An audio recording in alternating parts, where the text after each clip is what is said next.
ಇವರು 5 ವರ್ಷದ ಕಾಲ ಜನಸಾಮಾನ್ಯರ ಬಗ್ಗೆ ಒಂದೇ ಒಂದು ವಿಚಾರವನ್ನು ಸಹ ಪ್ರಸ್ತಾಪ ಮಾಡಿರಲಿಲ್ಲ. ನಾನು ವಿರೋಧ ಪಕ್ಷದ ನಾಯಕನಾಗಿದ್ದೆ. ಬೊಮ್ಮಾಯಿನವರು ಬಂದ ನಂತರ ನಿರಂತರವಾಗಿ ಹಲಾಲು, ಅಜಾನು, ಹಿಜಾಬು, ಮತ್ತೆ ಅಲ್ಪಸಂಖ್ಯಾತರ ಜೊತೆ ವ್ಯಾಪಾರ ಮಾಡಬಾರ್ದು, ಅಲ್ಪಸಂಖ್ಯಾತರನ್ನ ದೇವಸ್ಥಾನದ ಹತ್ರ ಬಿಡಬಾರ್ದು, ಯಾರು ಏನ್ ತಿನ್ಬೇಕು ಅಂತ ಹೇಳ್ತಂದವರು ಅಲ್ಪಸಂಖ್ಯಾತರಿಗೆ ಏನಾದ್ರು ವಿಜೇಂದ್ರ ಅವ್ರು ಹೇಳಿದ್ರು ಅಂದ್ರೆ ಹಾಸ್ಯಾಸ್ಪದ. ಅವ್ರು ಹೇಳಿದ್ರಂತೆ ಏನಿದ್ರು ಅಲ್ಪಸಂಖ್ಯಾತರ ರಕ್ಷಣೆ ಮಾಡ್ತಕ್ಕಂಥದ್ದು ಭಾರತೀಯ ಜನತಾ ಪಾರ್ಟಿ ಅಂತ ಹೇಳಿ. ಅದು ಯಾವ ಡಿಕ್ಷನರಿನಲ್ಲಿ ಹೇಳಿದಾರೋ ನನಗೆ ಗೊತ್ತಿಲ್ಲ. ಅವರ ಮುಖ್ಯಸ್ಥ ನರೇಂದ್ರ ಮೋದಿ ಅವರು ತಾವೆಲ್ಲ ಮರ್ತಿರ್ಬೇಕು, ಕಪಡೆ ಸೆ ಪಹಚಾನೋ, ಶಕಲ್ ಸೆ ಪಹಚಾನೋ, ಮತ್ತೆ ಮಂಗಲ್ ಸೂತ್ರ, ಏನ್ ಬೇಕು, ಮಟನ್, ಮछली ಎಲ್ಲ ಹೇಳ್ಕೊಂಡು ಚುನಾವಣೆ ಸಂದರ್ಭದಲ್ಲಿ ಮಾಡ್ತಾ ಇದ್ದಿದ್ದು ಯಾರ ವಿರುದ್ಧ ಅನ್ನೋದನ್ನ ವಿಜೇಂದ್ರ ಅವ್ರಿಗೆ ಗೊತ್ತಿಲ್ಲ ಅಂತ ಕಾಣುತ್ತೆ. ಅವ್ರು ಇನ್ನೂ ಭಾರತೀಯ ಜನತಾ ಪಾರ್ಟಿಯ ನರ್ಸರಿನಲ್ಲಿ ಇನ್ನೂ ಇದ್ದಾರೆ. ಅವ್ರಿಗೆ ಇನ್ನೂ ಸಹ ಪ್ರೈಮರಿ ಸ್ಕೂಲು, ಮಿಡಲ್ ಸ್ಕೂಲ್ಗೂ ಬಂದಿಲ್ಲ ಭಾರತೀಯ ಜನತಾ ಪಾರ್ಟಿನಲ್ಲಿ. ಅವರ ತಂದೆಯ ಆಶೀರ್ವಾದದಿಂದ ಅವರ ಅಧ್ಯಕ್ಷ ಸ್ಥಾನದಲ್ಲಿ ಇದ್ದಾರೆ ವಿನಃ ಯಾವ ವಿಚಾರದಲ್ಲಿ ಭಾರತೀಯ ಜನತಾ ಪಾರ್ಟಿ ಇದೆ ಅನ್ನೋದು ಸಹ ನೋಡಿಲ್ಲ. ನರೇಂದ್ರ ಮೋದಿ ಅವರು ಮೊನ್ನೆ ಕೇರಳದಲ್ಲಿ ಚುನಾವಣೆ ಮಾಡಲಿಕ್ಕೆ ಹೋಗಿದ್ದಾರೆ. ದೇಶದಲ್ಲಿ ಇರ್ತಕ್ಕಂಥ ಸಮಸ್ಯೆಗಳು, ಇಂಧನ ಸಮಸ್ಯೆ, ಅಡಿಗೆ ಅನಿಲ ಮತ್ತು ವಾಣಿಜ್ಯ ಅನಿಲ, ಎಲ್ಲ ಯಾವುದೇ ವಿಚಾರವನ್ನು ತಂದುಕೊಳ್ಳಿ ಬಹಳ ಸಂಕಷ್ಟದಲ್ಲಿ ಇರ್ತಕ್ಕಂಥ ಸಮಯದಲ್ಲಿ ಜನಸಾಮಾನ್ಯರ ಕಷ್ಟ ನಷ್ಟಗಳ ವಿಚಾರದಲ್ಲಿ ಮಾತಾಡೋದು ಬಿಟ್ಟು ಕೇರಳದಲ್ಲಿ ಅಲ್ಲಿ ಒಂದು ಚಿತ್ರದ ವಿಮರ್ಶೆ, ಚಲನಚಿತ್ರದ ವಿಮರ್ಶೆ ಮಾಡ್ಲಿಕ್ಕೆ ಹೋಗಿದ್ದಾರೆ.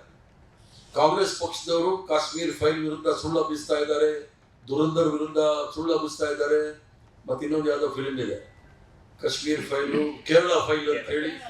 ಈ ಪಿಕ್ಚರ್ಗಳ ಚಲನಚಿತ್ರಗಳ ವಿಮರ್ಶೆ ಮಾಡೋ ಸ್ಥಿತಿಗೆ ದೇಶದ ಪ್ರಧಾನಮಂತ್ರಿ ಬಂದಿದ್ದಾರೆ ಅಂತ ಅಂದ್ರೆ ನೀವು ತಿಳ್ಕೊಳ್ಳಿ. ಇವ್ರು ಯಾವ ರೀತಿ ಇವರ ಸಂಪೂರ್ಣವಾಗಿ ಬ್ಯಾಂಕ್ರಪ್ಟ್ ಅಂತ ಏನ್ ನಾವು ಹೇಳ್ತೀವಿ, ಇವರ ವಿಚಾರಗಳಿಲ್ಲದಿರೋ ಸಂದರ್ಭದಲ್ಲಿ ಈ ವಿಚಾರಗಳನ್ನ ಇವರು ಮಾತಾಡ್ತಾ ಇದ್ದಾರೆ. ದೇಶದಲ್ಲಿ ದೇಶ ಅಲ್ಲ, ಇಡೀ ಪ್ರಪಂಚವೇ ಸಂಕಷ್ಟದಲ್ಲಿದೆ. ಇರಾನ್ ಮೇಲೆ ಯುದ್ಧ ಘೋಷಣೆ ಮಾಡಿದ ನಂತರ ಅಮೆರಿಕಾದವರು, ಇಸ್ರೇಲ್ ಅವರು ಘೋಷಣೆ ಮಾಡ್ತಕ್ಕಂಥ ಈ ದೇಶದಲ್ಲಿ ಇರ್ತಕ್ಕಂಥ ಜನಗಳಿಗೆ ಯಾವ ರೀತಿ ಕಷ್ಟ ಆಗ್ತಾ ಇದೆ ಅನ್ನೋ ವಿಚಾರದಲ್ಲಿ, ಆ ಕಷ್ಟಕ್ಕೆ ಯಾವ ಸಮಸ್ಯೆಗಳನ್ನ ಪರಿಹಾರ ಹುಡುಕಬೇಕು ಅನ್ನೋ ವಿಚಾರದಲ್ಲಿ ಇವ್ರು ಮಾತಾಡ್ತಾ ಇಲ್ಲ.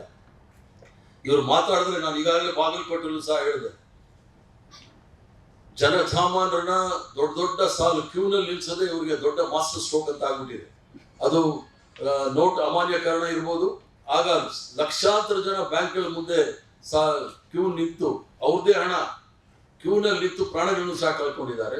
ಕೋವಿಡ್ ಸಂದರ್ಭದಲ್ಲಿ ಬೆಂಗಳೂರು ನಗರದಿಂದ ಹಿಡಿದು ಪ್ರತಿ ನಗರದಿಂದ ಹಿಡಿದು ಜನ ವಲಸೆ ಬಂದ ಜನ ಅವರ ಊರಿಗೆ ಹೋಗ್ಬೇಕಾದ್ರೆ ಪಾದಯಾತ್ರೆನಲ್ಲಿ ಹೋಗಿದ್ದಾರೆ. ಅದ್ರ ಬಗ್ಗೆ ಇವತ್ತು ಸಹ ಚರ್ಚೆ ಮಾಡಿಲ್ಲ.